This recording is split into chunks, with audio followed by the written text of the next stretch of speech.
Jenna. This is my husband, Joshua. He's a professor of theological anthropology. So It's very smart.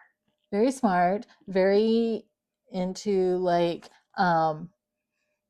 consciousness. Yes, consciousness. Personal identity. She doesn't when know we what were first married, she has no idea. We were dead asleep. We'd only been married a few months, and he was dreaming or something in his sleep. All of a sudden, clear as day, he says, "You know nothing of consciousness." I looked at my dog. The dog looked at me.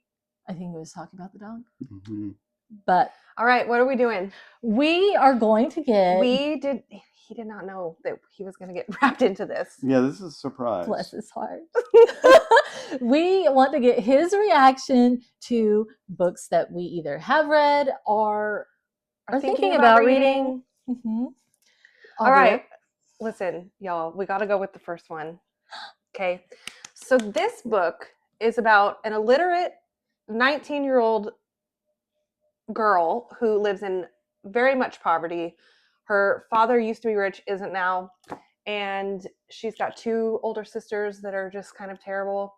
And she goes out into the woods and shoots a deer with a bow and arrow. Not a deer, a wolf. A wolf. And why? You know, well, because she's cold and hungry. For food? Okay. Yeah. Because she's poor. Because she's poor. Okay. And then not long after that, this 500-year-old magical fae breaks into her house and says, "You killed my friend that was the wolf, and you have to come with me." But he's in like beast form. He's in a beast form. So, and that all happens Is this like Twilight with the little twist? With a Twilight twist? Well, they're not vampires. No. But they're werewolf. They're fae. No, he's a wolf, not a werewolf. He's a fae. What's a fae? A fae, that's a great question. What is a fae? It's like the fairy. It's like a fairy. It's like a fairy realm. A fairy, but not like Tinkerbell. Like, they're magical beings. Oh. A fae. It's like... It sounds gay. That's a great first impression. Sorry, okay, that's moving on. Incorrect. Next. Huh? I was gonna... So this is the continuation of that story. The girl that we met in the first book that Aubrea showed you, her name is Feyre. She ends up... Pharaoh. What's up with this fae stuff? That's just her name. Well, also, just all fantasy books, the names have way too many vowels. The audiobook people know how to say them. The book people, we have no idea. No. Sounds excessive. Yeah. So she has now become fae. And she brought her sisters. Which is a wolf, not a werewolf. No, it's like a fairy. Oh, it's like a fairy. Okay, you know Legolas? It's kind of like a fairy. Yes, it's like Legolas. Okay. Legolas. So, anyhow. Fantasy worlds are complicated. You have no idea. I don't. I really don't. Well, her two sisters are now with her in the Fae realm. And there's this evil king, and he's trying to get power. And the power is this magical cauldron. So he throws her sisters in the cauldron. It's like a giant bathtub. Wow. And then they come out. Them. No, to turn them into Fae from humans. And then they become Fae because they got thrown into this cauldron. Ooh. And what do you think of that? Thoughts? I mean, as soon as I heard a cauldron, I thought of the story with the Hansel and Gretel and the witch. You thought he was going to eat them. Kill them and eat them. Turn them into soup. That's what I thought. Like Cannibal Fae. Yeah, it sounds like really dark fantasy. It's not really. Okay, anyways. He hasn't read some of the other stuff. Okay, so moving on. Please, this is spoilers. Okay, moving on. So one of the sisters that got dunked in the cauldron, she is pissed. Okay? I would be too. She was not a happy camper to begin with. Yeah. She's kind of a bitch. Actually, she is a bitch. But now she has to live in the Fae world because the humans hate the Fae, and so she's like stuck there. So as one does with depression, she's like, I'm just gonna go get drunk at the bar all the time, and I'm gonna spend all my stupid brother-in-law's money because I hate him. And she's being very promiscuous, and she's gambling, and she's drinking, and she's listening to music as one does. Yes. And then her sister, Yeah. Feyre, Feyre. comes Sounds to her. like She-Ra Okay. from He-Man. Oh, I don't know. You don't know what that is. He-Man? No. How do you not know He-Man? Oh my You know gosh. all these complicated fantasy You don't know stories, but you don't She-Ra know and He-Man? She-Ra and He-Man. Oh, It's like okay. a famous 80s cartoon. Oh, famous. well, okay. Well, okay. You need to be educated on that one. I mean, that's like Fantasy 101. Hey, you didn't know what a fae was. Don't be talking to me about Fantasy Faye, 101. I'm pretty sure Faye is much later in history. It's like a Gen Z thing. No, Josh, it predates. It's like over in Ireland and Wales, like the Fae. Oh, I must not be aware. It is. We lived in England for 2 years. It's been around for how long? Oh, bless his heart. Mom and Dad are fighting. I don't know. Bless Okay, his anyways, heart. back to this. Okay. So she's mad, okay? Okay. And then her sister, Feyre, who is now married to a 500-year-old, the illiterate one that was they 19. really like old guys, don't Yeah, they? they do. My wife liked old guys. How do you too. feel about a 19-year-old marrying a 500-year-old? I mean, it wouldn't pass today, would it? But they're fae, so they don't really age. They're phase, so it's okay. So they have their own set of rules. I guess so, yeah. You can be old as you want, and be with somebody as young as you want, sure. They're going to Why put not, that on right? a bumper sticker. We're Fae. It's okay. Okay, so anyways. It sounds really aethical. Yeah. There's many questions that we could go on deep dives with you with. Yeah. Okay, but listen. So her sister, who's married to a 500-year-old man, But is he like, looks like listen, he's 30. yes, he's the Okay. most handsome, most powerful High Lord, Shadow Daddy. Okay. So he's an old soul in a young body like me. Yes. Well, she's like, listen, you can't be drinking, gambling, and effing around the whole town.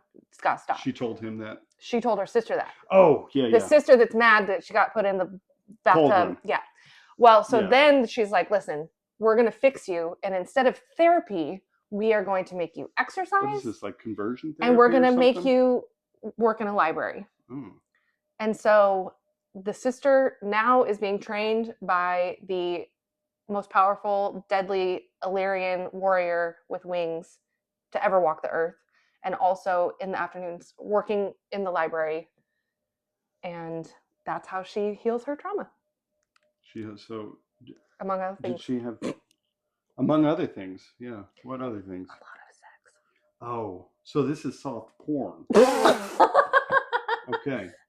Just being clear. No, it's fantasy. It's fantasy with soft porn, yes. Okay, moving on. Yeah, Next interesting. book. So what do you think? Do you want to read one of these now? It sounds crazy. Mm-hmm. And all I can think is I had no idea what you guys were reading. It's like smut romance mixed with fantasy. It's called Romantasy. Oh, is it what it's called? That's a category? Yeah. Oh, I didn't know that. He likes categories. It's a professor. Categories help. They help make sense of the world. Yeah. And it's a very, as you said, a very complicated world, so it needs categories. So you guys are really nerds. Big nerds. Yeah. Yeah, big nerds. Yeah, I didn't know that. So okay, learning a lot. next book, what do you want to have him react to? Well, I think I'm still shocked that he said Fae is a new Gen Z thing. I think there are Fae over in all the different courts that are right now just about like going, Cauldron, help us. Right? Cauldron. Mm-hmm. Or whatever they say, whatever Cassian says. So, well, we'll have to come back another time with Josh and get some more of his takes. I thought we were going to look at Twisted Love. I haven't read this one yet. Is this fantasy? I don't know. I don't know because I haven't read it, but I'm just gonna read you what it says at the top of the book that says, he has a heart of ice, but for her he burned the world. Yeah, it sounds like porn. What about the other one? What is that? Okay, this is a totally different direction. Okay, this is one that we talked about before. I just finished this book. It's sci-fi-y. Well, I like sci-fi. Ish. Yeah. So this book starts out with an older woman and an older husband who's in a home. He can speak but doesn't. He's in a wheelchair and she's going to visit him. And love of her life, you know, she's very sad that they're separated because he's in this home, and she's still pretty independent. And she gets approached by this man on the street. And he's young and handsome, much like yourself. And he's like, hey, Thank you. we need to talk because your husband worked on this project, this time project, for years and years and years. And we think that he has the key to solving what we've been working on for decades. And he says, you need to break him out of this nursing home facility. And she's like, I'm an old lady, can't do it, not gonna do it. What are you talking about? He's like, you have to do it. Well, she does it. She busts him out, and they escape, and they go back to I pictured kind of like a NASA facility, but it wasn't NASA, but you know, some kind of sciencey thing. And he's like, we've developed this thing for you to be able to go into his mind, into his memories, and see if you can extract the key to, you know, what we're trying to solve. So immediately the question is, should she do it? I mean, it's her husband. Yeah, it's a serious ethical question. She loves him, and she does it, and then she feels kind of bad about it, but then she's like, my husband has dementia, kind of, and I'm getting to know him in this other way. The real him. And so my question for everybody at the end of this book is, what would you do? Because there's twists and turns, but this is a very, that sounds a lot more interesting than those other ones. Yeah. Well, and there's no fave. Sci-fi. But there is time travel, timelines, multiple timelines. Romance. There's a little old romance. Geriatric memory. Yep. Yes, personal identity up in there. Huh? Yeah. And some ethics, some serious ethics. Definite ethics. So see, you should read some fiction. Now that sounds interesting. There's no smut in this one. No smut. Are you sure? You've read it all? I have, yeah. Okay, no smut. Well, it is geriatric, so that's interesting. Well, but they go back in time. Well, okay. So you think there she's reliving. Maybe there is. Not that I recall. Not like I recall Cassian. Oh. Okay. Well, thank you, Josh. Oh, maybe you should read that one that and one sounds interesting. do a guest book club. Maybe I should read that. We'll let you know. That sounds interesting. So maybe you need to get into a little sci-fi horror fantasy. I like sci-fi. And I like fantasy? horror, yeah. You like horror? I like horror movies. I haven't read a lot of horror books, but horror. Yeah. Horror is this is kind of, I wouldn't really call that horror. No. Ninth House? I don't think you'd like this one either, but let's see. Okay. This is getting really long. You can delete all of this, but this is just interesting in general. Traveler's Wife. Oh, that book is one of my favorites. The book is way better. The movie cut out a lot. And actually, HBO made a mini series that's excellent. Excellent. It has Theo James in it. Oh, yeah. Oh, he's so good. And then the girl that played, you know nothing, Jon Snow from Game of Thrones, the redhead. Yes. Oh my gosh, they're excellent. But they made a first season, so they did like the first half of the book, and then they didn't renew it. Oh. It's still worth watching because it's so good, so much better than the movie. But anyways, that's a total side. But that's one of my favorite books ever. Is it? Time Traveler's Maybe Wife. I should read that. It was a good movie. That's a good theological discussion too about destiny. Oh yeah, there's destiny. It's good stuff. Okay, so this book, I would call this is Ninth House, and I would call this a dark academic fantasy combo.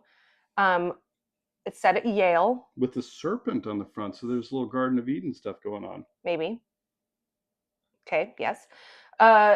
It's set at Yale. Then there's 9 houses. Kind of think of them as fraternities, okay? And each house has some kind of occult connection to magic. For example, metaphysics. The main character, she's recruited to Yale because she can see greys, which are essentially ghosts. So she can see the dead, okay? Yeah. So she gets recruited to Yale to They're called greys? Greys. Not aliens. So there's gray aliens. There's the greys, the blues.